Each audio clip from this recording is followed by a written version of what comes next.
listening to the Mark Bradford Alchemy for Life podcast. Let's meet every week. Forever. Well, hey there. Welcome back. Back to the normal podcast schedule. Hope you all enjoyed the Father's Day week that we had. I'm going to talk about something that is sort of a invisible layer. It's how different. I mean, it's what I always talk about, right? I mean, I talk about that extra thing that people forget about, or that extra thing that people don't notice. And this is one of them. It's the thing that rides on top of business and success. It's the thing that's underneath it. It's the veil that many have to pass through. It's the great filter of being successful, isn't it? What am I talking about? I'm talking about something that plagues people in corporate America and entrepreneurs alike. Although sometimes I think entrepreneurs are far more likely to fall into the trap, especially solopreneurs. There's a song that mentions as part of its lyrics, it literally says you can get addicted to a certain kind of sadness. It's a great song. But all you have to do is change a few of the words and you know what I'm talking about. And it's getting addicted to talking about success. That's the great filter for some people.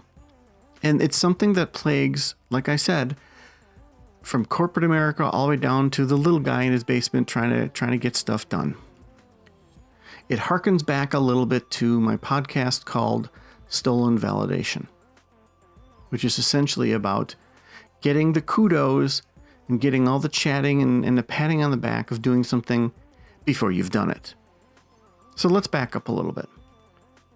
As part of trying to be successful, obviously there's planning. And the planning stage is the whiteboards and the Excel documents and the spreadsheets and the chats and the meetings. And it's the latter that you typically have less of the smaller you are. The larger the business, the more meetings that there are. And there's an old phrase that says, no one ever erects a statue to a committee. And there's a reason for that, right? Because we think the smaller the decision-making nucleus is, it's pronounced nuclear, then the quicker the decision can be made. Small businesses can turn on a dime, large businesses cannot, right? So they're kind of slow and methodical and plotting and all that stuff, where little businesses are like, oh yeah, we do that now. Okay. Ooh, now we made lots of money, right?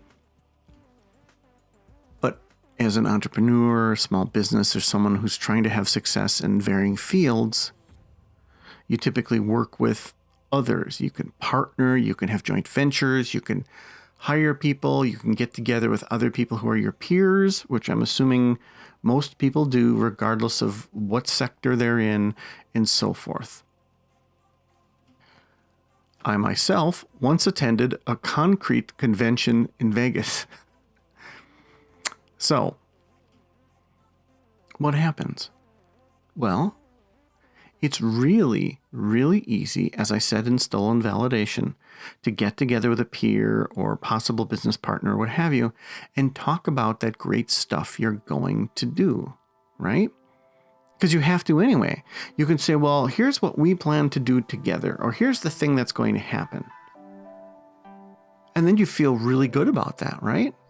Because, hey, we're getting closer to our goal. Hey, this person agrees with me. They seem to want what I want, right?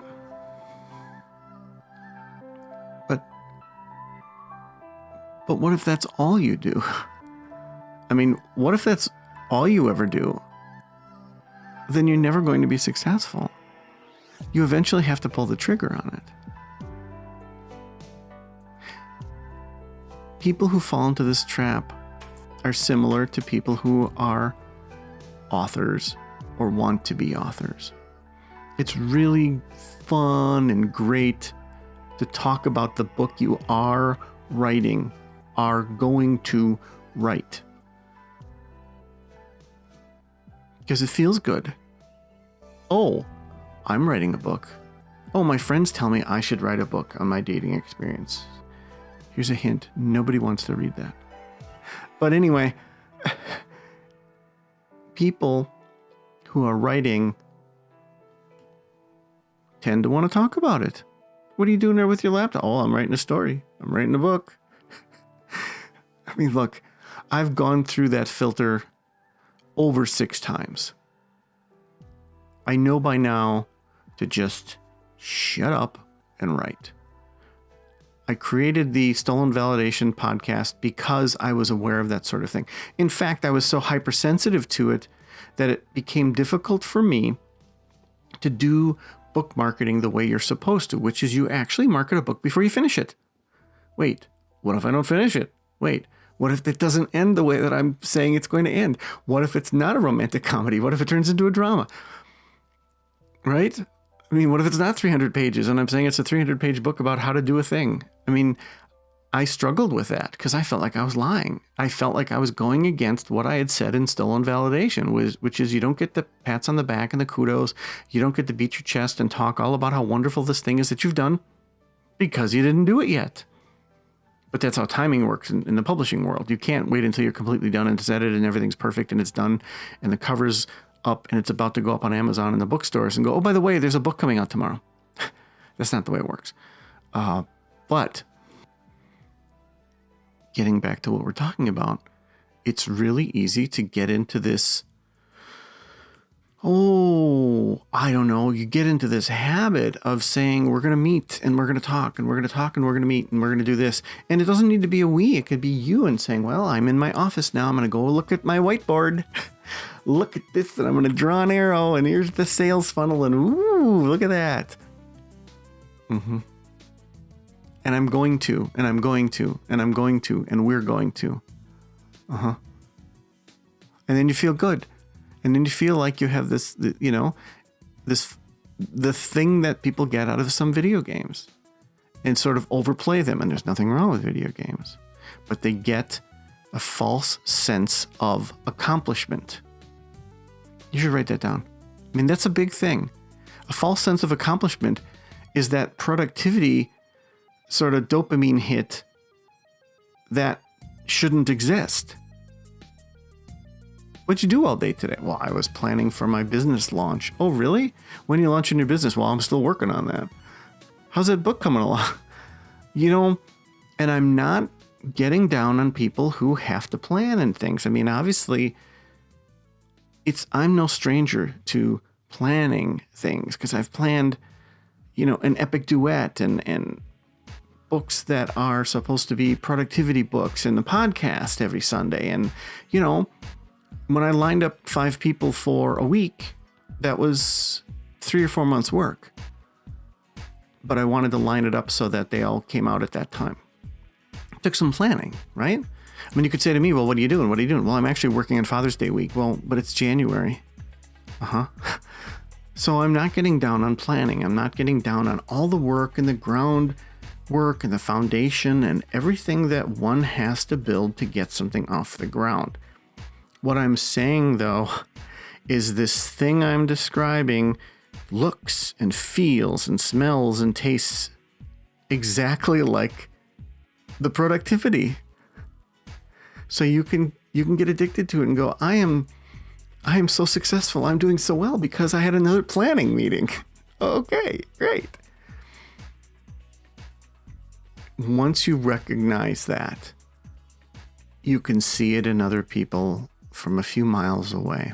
It doesn't take a lot of interaction to know that someone is stuck in the planning phase. There are some people who may call that paralysis by analysis. That's not exactly what I'm talking about. Because paralysis by analysis is more of an established business that wants to do a thing. And that just spins its wheels and spins its wheels and spins its wheels. I'm talking about a business that either doesn't exist or wants to branch into something, especially from the standpoint of the human. Because it's, again, back to the statue.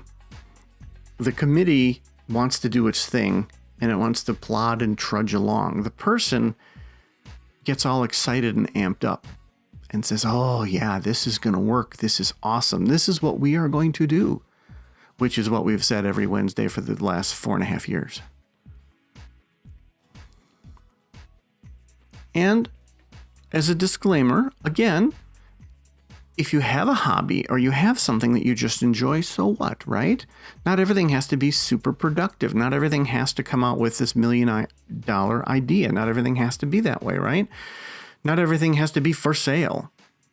But as a personal experience, one of the writers groups I was a member of a long time ago, I ended up leaving because they had literally been a group for 10 years. And what they had just done is they would just get together and they'd read a couple of paragraphs from the story and they go, oh, yeah, that's really cool. But no one had ever published anything. No one had ever even submitted a manuscript. I mean, they never went, I'm done, click. And it takes some cojones to do that. It's scary. It's scary to pull the trigger on something because you can fail.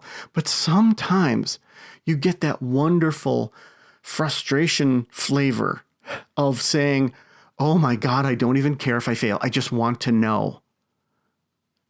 And that's when you pass through the barrier. That's when the veil's lifted. That's when you make it through the great filter because you said, I just want to know.